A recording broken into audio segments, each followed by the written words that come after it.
I know that some of you are probably quite anxious to get some content up on your new website so that you can shut down that old site and replace it with your brand new website. And we are getting close. But before we can start adding content, we need to add some categories. In fact, creating content and being able to display content on a Joomla website is really a three-step process. First, you need to create categories.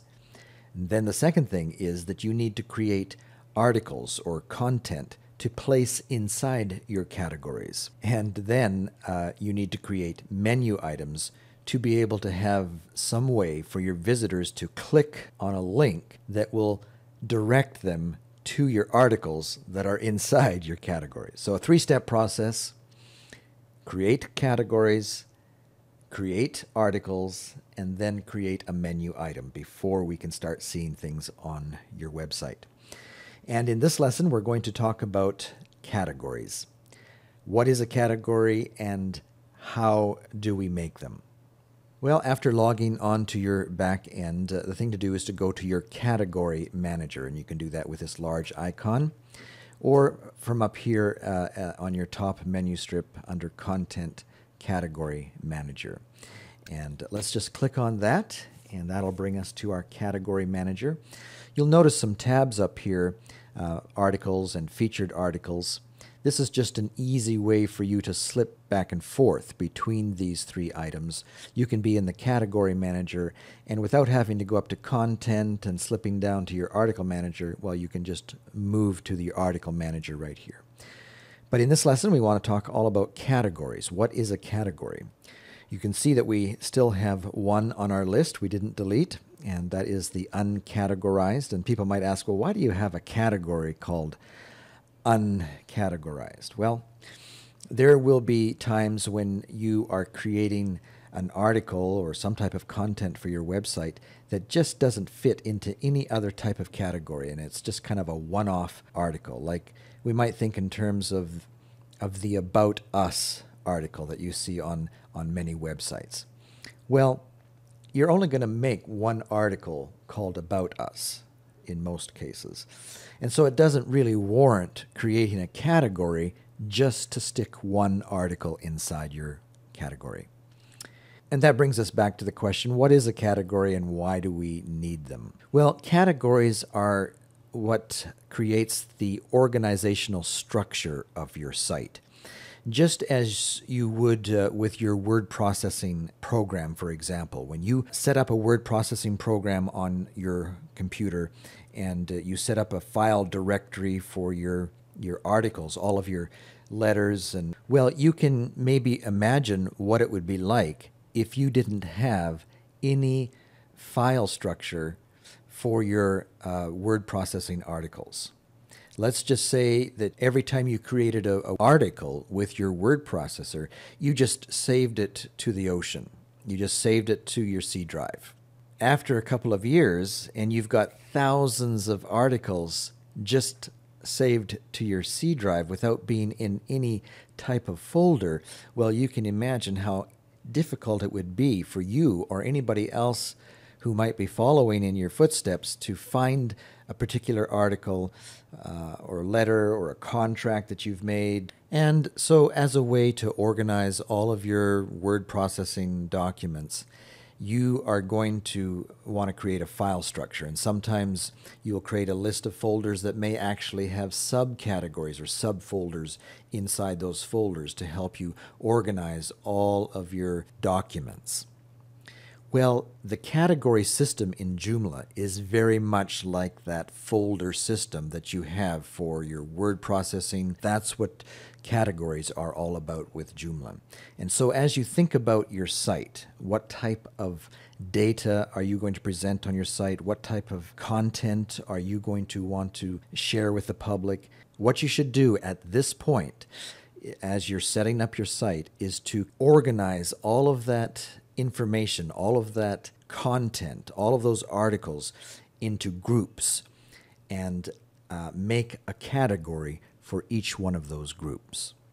And you may just want to take a moment and sit down and think about your website or take a look at the older version of your website if it's already up and see how it was organized, and decide whether you want to follow that same format or make some changes, make some additions, and then come back here and start making categories that fit with your content.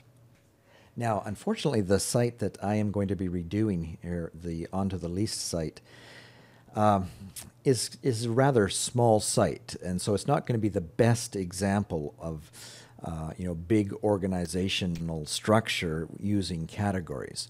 But I think that with the few categories that we do need to create for our website, you should be able to get a good idea of the reason why we're making categories, and how you can build on the sample that we're showing you here to accommodate all of the types of content that you are creating for your website. And so once you have decided, perhaps on paper, what types of categories or folders, if you would prefer to think of them that way, you would like to set up in order to organize your material, then let's come back here and start creating categories. And the way that you create a new category is up here by hitting the New button. And then up here at the top, just enter the name of your category. And one of mine categories is going to be video. And in the second field, Joomla will automatically fill that in for you, so you don't need to worry about that. And since this is going to be a main category and not a subcategory, we can just leave it the parent to be no parent. Now, you'll notice that down in this area, you are given the opportunity, if you like, to add text or images or even video here under a category item. However, as we're just getting started with Joomla, I think probably the best thing to do is just to leave this blank for now. And if we should decide that we want to add something here in the category manager at a later time, we'll come back in another tutorial to do that. So as we're creating these categories, I think we'll just add the title and go up here and do a save and close. Well, actually, what we can do in this case, since we're going to create a number of categories all at the same time, instead of choosing a save and close, like you would do if you're only adding one category, we can actually do a save and new. And this will not only save our current category and close it, but open up a new one ready for you to add a new category. And this way you can very quickly add a long list of categories. And save you a little time. And so our next one is blog articles. And this is going to be a main category, so we can just leave that one and hit our save and new. Another one I think will be featured articles. And another one, resources.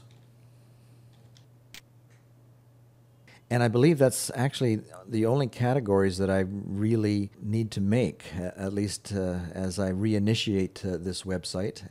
Down the road, I may add more categories as may be appropriate. Now, yeah, unfortunately, this doesn't really give you a good idea of subcategories. Perhaps what we could do to illustrate this, let's make a category called articles. Save that, and then let's open up our blog articles and make this a subcategory of articles. Save and close that.